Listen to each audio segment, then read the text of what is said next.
So continuing on with the different biomedical signals, today we will be looking into signals like VMG and other physiological signals. So VMG is something called vibromyogram. As the name indicates, it's to do with muscles. So specifically here, the contraction of the skeletal muscles will be recorded using microphones and accelerometers.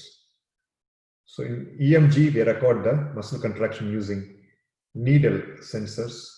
Here, it's totally done non-invasively by using microphones and accelerometers. It's been shown the VMG frequency and intensity vary in proportion to the different contraction levels. When VMG is used in conjunction with EMG, it could be used for various neuromuscular studies. It could be used for training athletes and also in biofeedback applications. So the following slide, what's shown are four graphs of VMG and EMG. In panel A, VMG is shown at 40% muscle contraction. In panel B, for the same contraction level, the EMG signal is shown. In C, the VMG is shown for a 60% muscle contraction, and the corresponding EMG is shown in panel D. So if you look into the VMG signals, they tend to have some kind of a structure and appears to be less noisy when compared to the EMG signals. So definitely it's much useful in applications where things could be detected non-invasively and where you want it to have a more noise robust performance. But it cannot be used in a lot of applications because it doesn't have the depth that's typically given by EMG and may not be useful in studies such as in determining fatigue using EMG. On the same lines, we can also measure vibrations from bones and joints, and such a signal is called vibroarthrogram. In other words, arthro is related to bones. Here, specifically, the bag that's been shown corresponds to knee or knee sounds. So when somebody is moving their knee joint, the cartilage surfaces come into contact, and if there is arthritis, those cartilage surfaces produce friction, and the friction gets translated into vibrations, which could be picked up by using an accelerometer non-invasively on the kneecap. So these signals could be recorded and analyzed and could also be played back as sounds. So what you are seeing in the graphs is the normal knee signal, and as indicated before, a normal knee could also give a click, and that's what's happening in this knee signal. You see a click, which is more like a transient, and this is an abnormal knee signal. So typically in the knee, there are four types of sounds: click, pop, grinding, and a combination of the sounds. Okay, so the four different sounds that the doctors listen to. So given that these signals could be recorded in the computer and played back as sounds, this could also qualify as an electronic stethoscope, which also adds the telemedicine capabilities in which a patient would be at the home and transmit the signal through the communication channel, and the doctor can receive remotely and listen to the sounds. Okay, so it has other advantages as well. So we have been involved in this type of project for a long time, especially in looking into knee injury as a result of skiing accident to see whether these people are progressing into arthritis. It also allows patients from going through a repeated MRI or X-ray because this signal could be obtained in less than 5 minutes, and the instrumentation is not complex. The next signal we will look into is a major aspect of the biomedical signal processing topic is to do with heart.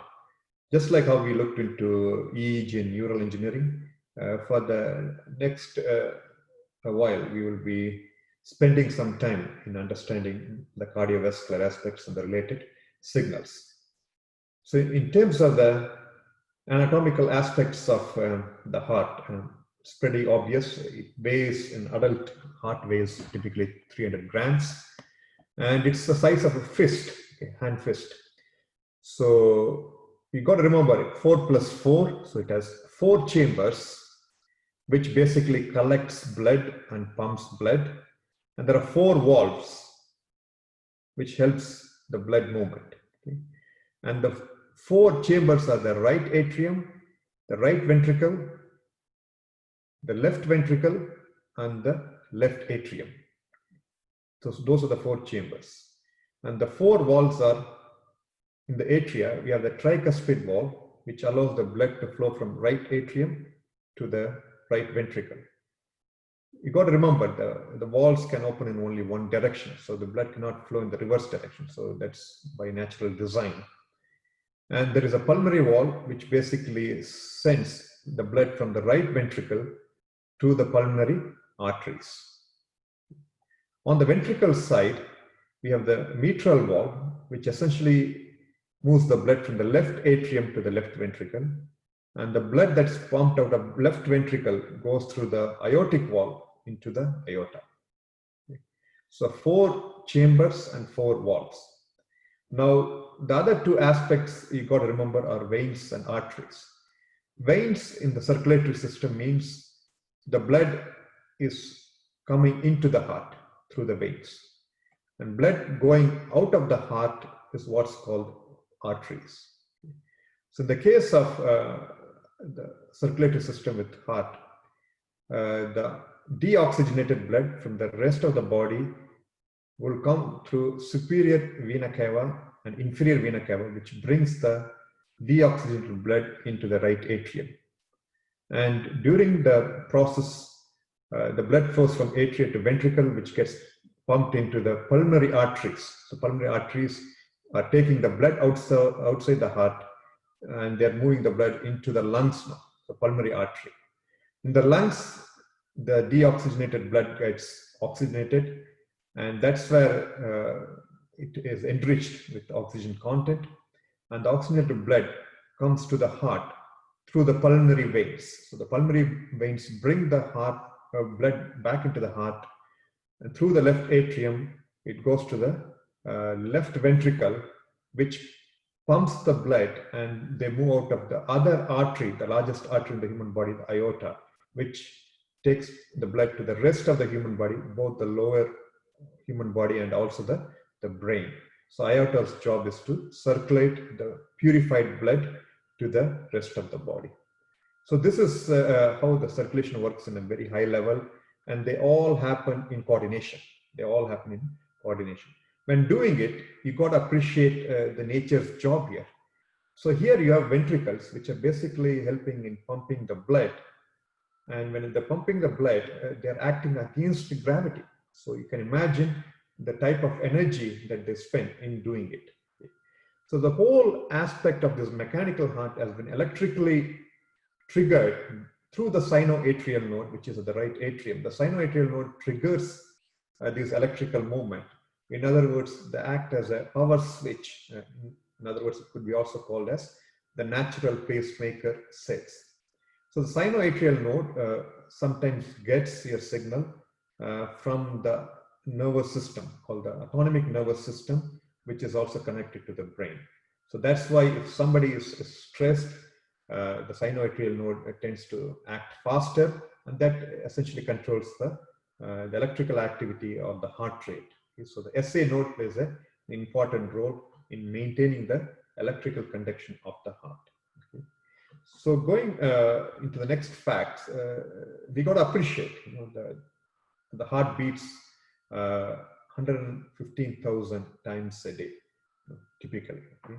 And the average heartbeat in the resting state is around 70 to 85 beats per minute. Okay? And some people have a lower heart rate, especially athletes and people who are into yoga and meditation tend to have a lower heart rate. When you're exercising or when you're stressed, your heart rate tends to go high. So there is a significant heart rate variability that happens even within a given day. But on an average, it beats 115,000 times a day. On the circulatory system, they pump 2,000 gallons of blood every day. Okay, so another very interesting fact. So just like how we talked about the brain, when you stretch the blood vessels, it can go to a length of 60,000 miles. And remember, these electrical signals that are coming out of the heart is a composite signal, which is come out of the individual cells action potentials. So there are 75 trillion cells acting together in making this entire conduction system. And blood goes to pretty much all parts of the body except cornea. So cornea is the only organ that doesn't receive any blood. Okay, so that's another interesting fact. Now, if you look into the electrical activity, which we will come very soon in terms of how it's detected on the surface, is electrocardiogram is what we call, or ECG or EKG. So in case of a normal heart, this is a normal sinus rhythm that you see. And the lower panel is the one that points when somebody is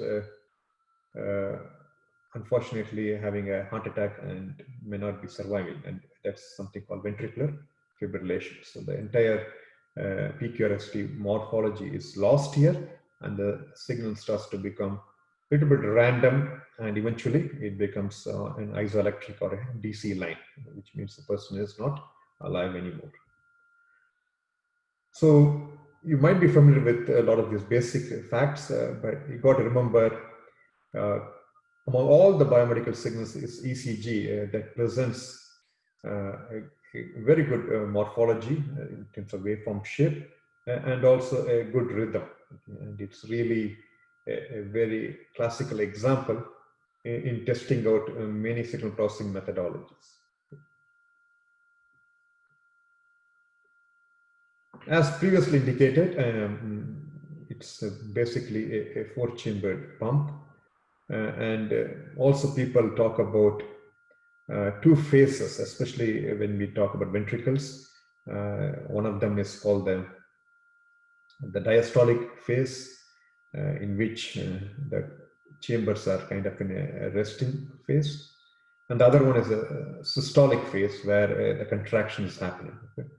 So systole and diastole are two phases of cardiac cycle, and they will also relate to individual electrical potentials, which we will cover soon.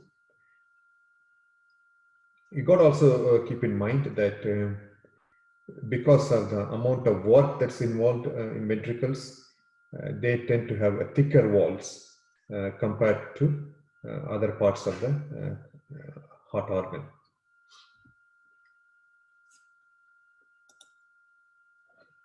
So in terms of the electrical activity, it's basically the contraction of the heart muscle that produces a series of action potential which gets summed into an electrical activity. So we call that process as depolarization, and the node that triggers this kind of an activity, the rhythmic activity, is called the SA node or the sinoatrial node. And the sinoatrial node, as indicated, allows this rhythmic behavior both in terms of exciting the atria and also controlling the contraction of the ventricles through fiber system. Okay. So this particular visual will tell you how the electrical propagation propagates from the sinoatrial node to the rest of the heart. So the SA node basically fires the action potential. The P wave that you're about to see corresponds to the atrial activity. In other words, atrial contraction or atrial depolarization. And from atria, it propagates into the ventricles. And when the ventricles are contracting or ventricle is depolarizing, you get the QRS wave. So the P wave corresponds to atrial depolarization, and the QRS complex corresponds to ventricular depolarization. You might be wondering what's happening to atrial repolarization. There is a waveform, but it's been masked by the QRS complex.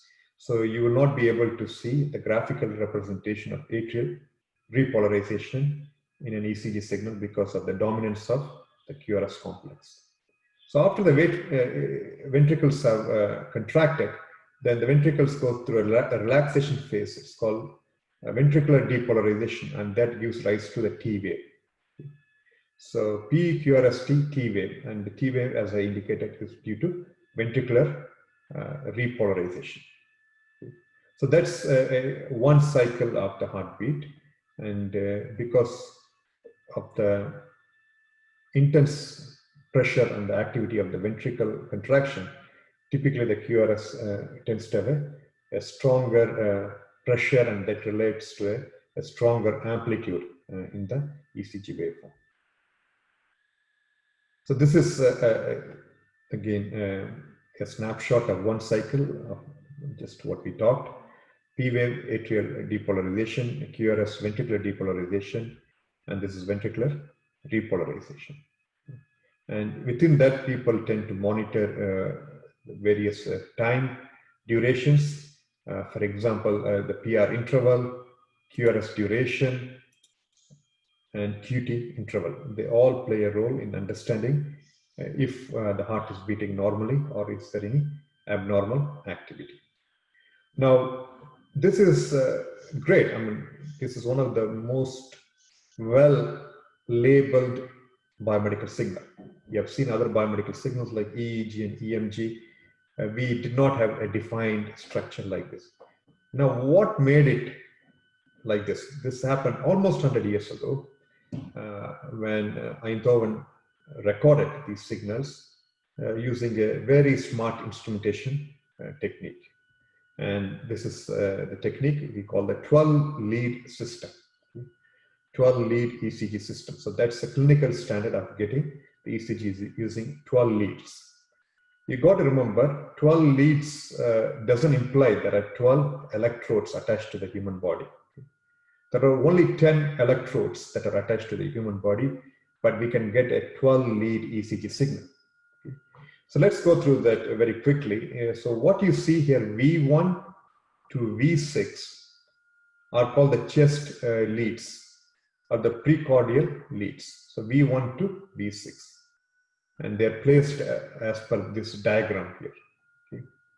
And when you see, definitely the configuration of those V1 to V6 leads us to understand different behavior of the heart.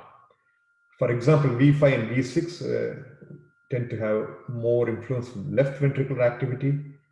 V3 and V4 denotes septal activity, and V1 and V2 is more to do with the right half of the heart. Okay? So they denote various orientations of the heart functioning, the V1 to V6. Now, besides those 6 chest leads, there are also 4 limb leads, okay, or limb electrodes. So those 6 electrodes plus the 4 electrodes, there are 10 electrodes that we place it on the human body, and we get 12 lead system. So where are the 4 limb electrodes? It's obvious. We put the thing at right arm, left leg, and right leg. Typically, the right leg is not shown here because it's grounded. So here we have 4 electrodes, and these electrodes could lead to another 6 lead configurations. So in addition to V1 to V6 we saw before, these 4 electrodes of the limbs can also give us 6 leads, and we will see that. So for example, here of what's been shown is Einthoven's triangle, which gives us 3 lead. Okay, a lead one goes from right atrium to left atrium, so the 2 electrodes will give a lead 1. Whereas if you take right arm and left leg, you get the lead 2. And the lead 3 is basically a left arm and left leg. Okay, so lead 1 plus lead 3 could also give us lead 2. Okay, so through this triangular configuration, we have got 3 leads. So far we got 9 channels, 6 channels previously from this chest leads and 3 from the Einthoven's triangle. Now, where do we get the additional 3? And that's where the next diagram shows. So this we have seen lead 1, lead 2, and lead 3. Now, within that, we can also have augmented leads, the AVR, augmented lead, with the right thing and the left one, and AVF. So those three things also gives the three additional leads that we are looking into. So you basically have 6 just leads, 3 from the Einthoven's triangle, and 3 augmented ones. Okay. So these 6 new ones that we just taught basically gives the views of the heart from 6 different angles. So you got to keep in mind, and this is important because in a clinical grade, this is how the instrumentation should be structured, so that the heart could be seen, the 3-dimensional heart could be seen as various projections of these different lead configurations. And this is a sample recording of the 12 leads of ECG. So lead 1 is like that, lead 2, 3, so forth, okay, and AVR, AVR, and AVF, and the V1 to V6. Okay. So if you see, each one of them have a different morphology, and depending on where they're located, that's obvious, okay, where they're located. So if you see, I mean, definitely things which are very close to the ventricles, especially the left ventricle, like the V5 and V6, tend to have a very dominant QRS complex. Okay. On the other hand, I mean, things which are very close to the atria, I mean, one example could be AVR, for example, tend to have a pretty dominant atrial activity. But if you want to pick only one lead of ECG for your further analysis, let's say if there are constraints with the resources, you don't have all the 12 channels to process, a safer lead to select would be lead 2. Okay, so lead 2 is kind of picked as a favorite lead because it kind of represents the complete QRS complex along with the P wave and the T wave. So lead 2 is typically selected when you just have the option to select one lead out of the 12 leads. The voltage level that we get without doing any amplification by sensing these waveforms with these lead configuration is in the millivolt range. Okay. And in biomedical instrumentation, we tend to amplify that by 1,000 times. That's amplifier gain we apply. Clinical ECG, the bandwidth is less than 100 Hertz. But in many diagnostic applications, people recommend going up to 500 Hertz for the ECG signal. But if you're constrained again with the bandwidth, and if you want to do longer term monitoring, anywhere between 100 Hertz to 500 Hertz is a good choice. So that's important to keep in mind. So this example is an example of a wearable ECG, just like how we have seen wearable technologies with other physiological signals. Here we are collecting the wearable ECG from the wrist, and you can imagine we have other devices which does a similar job, like the Apple Watch, Samsung's Galaxy Gear.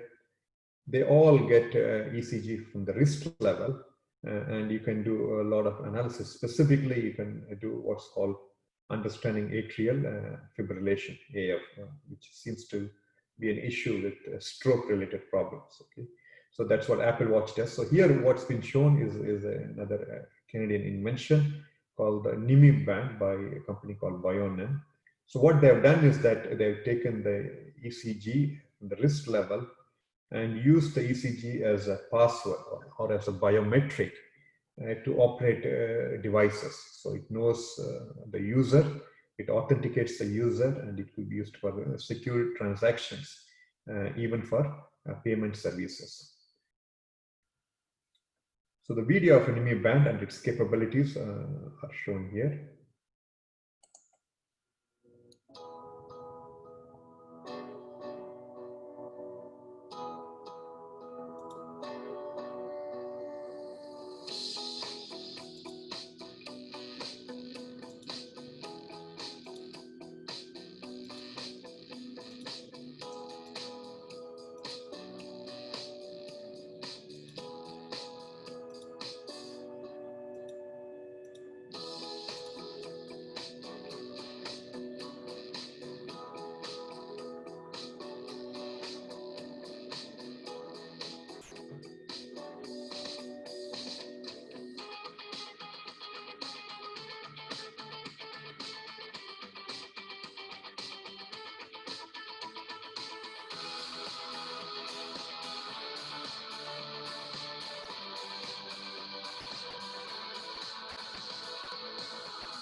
So that's an example of a single lead ECG system. So the advantage of single lead ECG system is that it could be used for a lot of home-based applications, like a wearable device. It may not be definitely giving all the clinical utilities that we get with the 12-lead ECG, but nevertheless, even to get simple parameters like heart rate from your home, which seems to be an important thing in a situation like now, where in a pandemic situation, monitoring the heart rate from home or from long-term care becomes so important. So these kind of wearable ECGs come in handy, and they're single lead ECGs. There are many such single lead ECGs available out there in the market, and just like how EMG and EEG are also having wearable devices, they go one step further.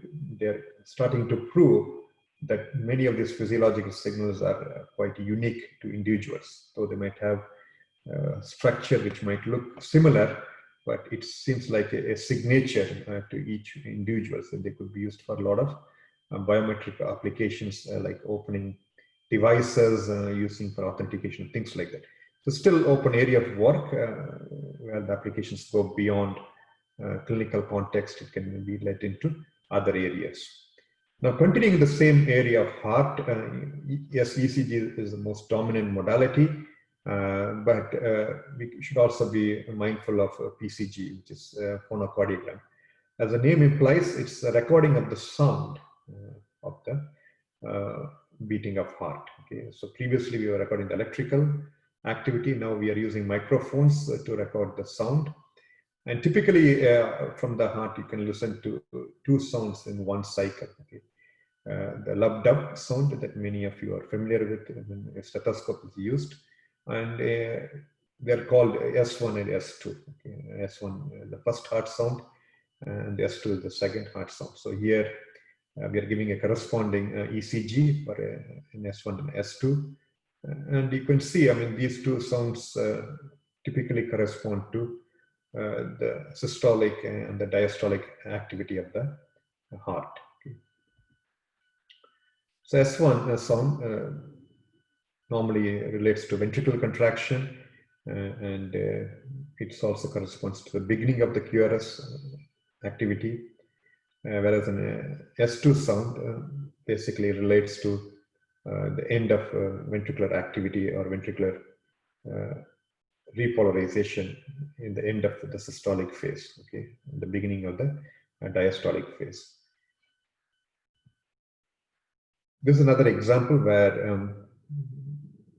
an abnormal PCG has been shown. So in addition to the S1 and S2 sound, you can realize there are some noise type activity that's coming in between the S1 and S2. The noise type activity, which has a shape more or less like a diamond shape, is the murmur, the heart murmur.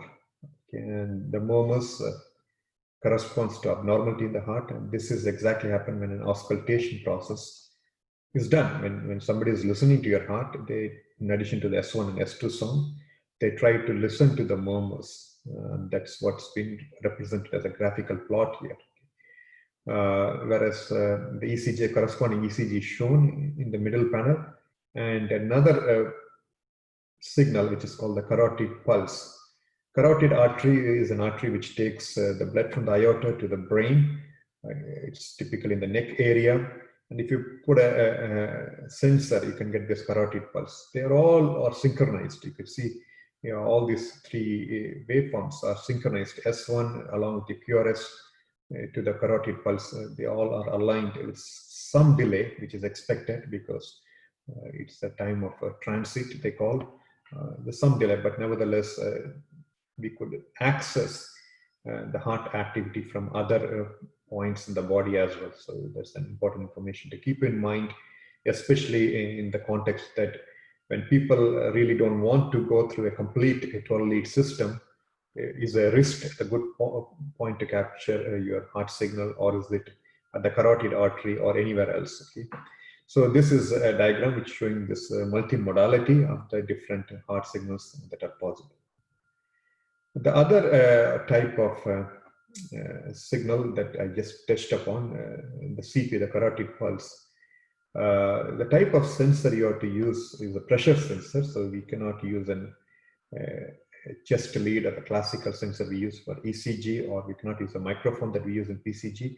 So here is essentially sensing the pressure in the artery from the neck level, and the carotid pulse tend to have 4 distinct signatures, just like the PQRST complex in an ECG. Here we have a P wave, but it's called the percussion wave, and it relates to the abrupt injection of blood from the left ventricle to the aorta. The moment the left ventricle pumps the blood in the aorta, that manifests itself as a P wave in the carotid pulse.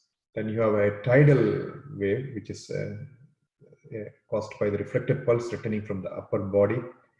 Then you have a dicrotic notch. The dicrotic notch is basically the closure of the aortic valve. And the 4th one is a dicrotic wave, which is again a reflected pulse from the lower body.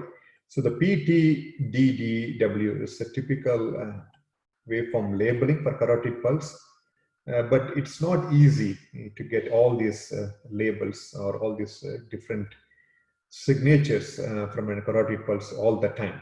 Most of the time we only see a P wave. If we are lucky, we get to see a dicrotic notch, because others are so small in amplitude that they get lost in the measurement process. So there's another waveform that's showing the same thing, but with P, T, D, and DW wave in much more detail. So we have the PCG, ECG, and the carotid pulse, much more detail here. So the other type of cardiac signal that one could get, and especially it's being acquired during the ablation process, so a cardiologist or an electrophysiologist, if they're performing any heart treatment, they normally try to ablate the tissues to improve the conductivity of the heart, and they use catheters. So a catheter is something which has a pressure sensor at the tip, and it's a semi-invasive procedure. It's been sent into the heart, and we tend to measure this catheter tip sensor signal. You can get, for example, the upper panel shows the aortic pressure signal. Okay, so the aorta, as you know, has a high pressure because it has to pump the blood to the remaining parts of the body. So the pressure is high. So this is what you get when you measure directly from the aorta. Then this panel shows the pressure of the left ventricle, and this one shows the pressure of the right ventricle, and there's a corresponding ECG which is recorded on the surface. So when you see the aortic pressure specifically, you get to notice the dicrotic notch as well. Okay, so this dicrotic notch which we talked is a closure of the aortic valve, is very noticeable when we tend to measure directly from the tip. Okay, so this is obviously not used for non-invasive purposes. It's used when a real-time procedure is happening in an emergency healthcare situation. And this is again a signal from a real world where the various aspects of the catheter tip signals have been shown. It is an invasive procedure, and you got to see the different pressure waveforms, how they are reflected, and how they also correspond to the different systole and diastole activity. So this is a neat diagram where you also get the electrocardiogram and phonocardiogram recorded correspondingly, and you can always notice the blue curve in the pressure waveform corresponds to the ventricular pressure, which tends to be the most dominant because they act against gravity, so they have to pump the blood. And if you measure that, they tend to have a very large amplitude compared to what we see with aortic atrial pressure, atria. Aortic pressure is also of a smaller amplitude, but it's the ventricular pressure that's so dominant. So from whatever we have seen an array of signals. We have seen various ways to understand the cardiovascular dynamics just now. Previously, we looked into brain waves and the corresponding neural engineering aspects of it, and event-related ERP potentials. We also looked into EMGs, VMG, VAG. So all those physiological signals, it depends on how we do the proper measurement and sensing. And towards that, we also looked into how to convert these physical signals, which are analog in nature, to digital signal. And through the process of A to D, we realized that. And to give an example, if you just wanted to move the whole thing into continuous monitoring applications, one of the things with the physiological signals is that unless the person is in ICU, you don't do a lot of continuous and long-term measurements. In ICU, yes, you need to monitor the vitals. So the patients go through a long-term monitoring process. In most other cases, if somebody is showing symptoms of certain ailments like chest pain, then you are put in a treadmill, you get a signal, either it's 5-minute in duration or 30-minute in duration, but not longer than that.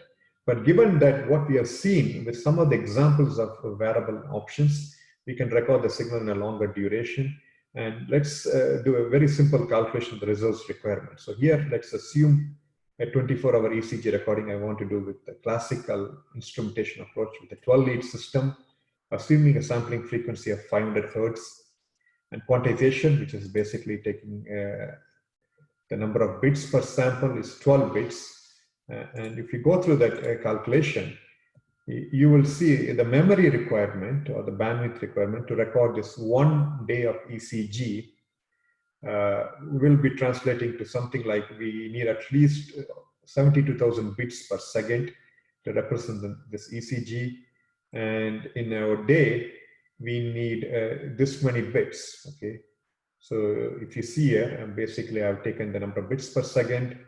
There are 60 seconds in a minute, 60 minutes in an hour, and 24 hours. So you need 6220800000 bits in a day to store 1 day of ECG.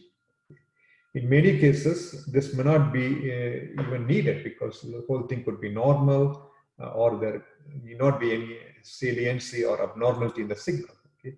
So you got to imagine this is where a lot of resources get wasted because if you want to record something for even for 1 week, then we are looking into massive storage requirement. And if you want to transmit this for telemonitoring or remote monitoring applications, this is not feasible because it occupies a huge bandwidth. Okay?